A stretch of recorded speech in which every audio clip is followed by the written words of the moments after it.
Hi, welcome back. So this is a short follow-up video on these cups.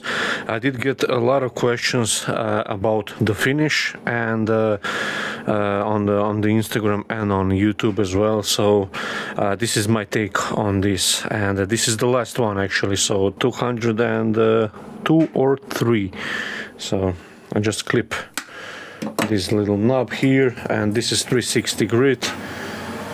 Just sand it first flat, rotate it a few times by 90 degrees, and then what I do is just rock it a little bit to get a little bit like a pillow effect, so that just barely stands. A little bit more, so doesn't take too much to knock it over, and a little bit of Scotch-Brite pad just to polish the bottom a little bit more. So now I can apply the oil, and for the oil let me just grab it. So for the finish I like to use this Clapham's, it's a hemp wood wax. It really is nice stuff. Now my take on finishes for this kind of stuff, so this will be used for like a little toast or something like that. Now the best finish that you could put on stuff like this would be probably something in the range of some sort of epoxy, but that obviously is expensive. It can be quite messy if you want to finish stuff like this. If you on the rag on this applicator and buff it in the grain,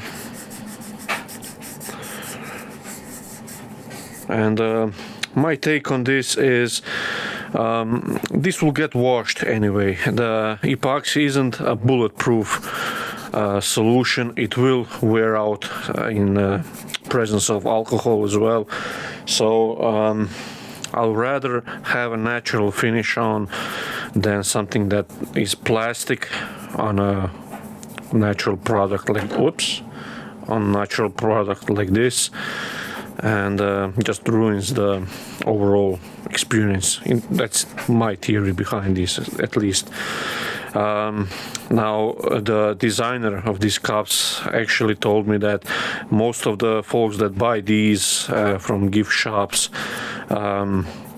don't necessarily use them. It's more of a souvenir. In Croatia, not sure how many of you know, we have quite a big of a tourist on the Mediterranean side, on the coast side. So a lot of tourists comes through the summer, and so they buy stuff like this most of the time. And now these can be polished after and just keep as a nice set or anything like that. So if you want to use them, it's perfectly fine to use bare wood on an alcohol surface. Obviously you wash after use like you would with any other wooden dishes. So that's my take on this, and I always try not to mix plastic with wood, especially when you take a good care and pride in making these. It's a handmade item, and I don't want to have like a plastic on top of it.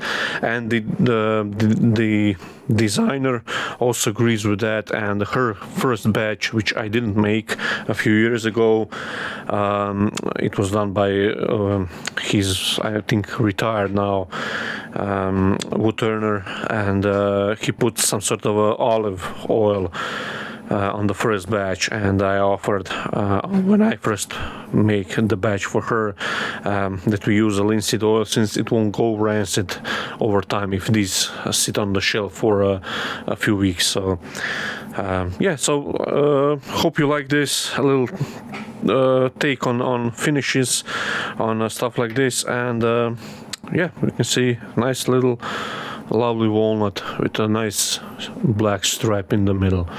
And now just to do 201 or 202 more. So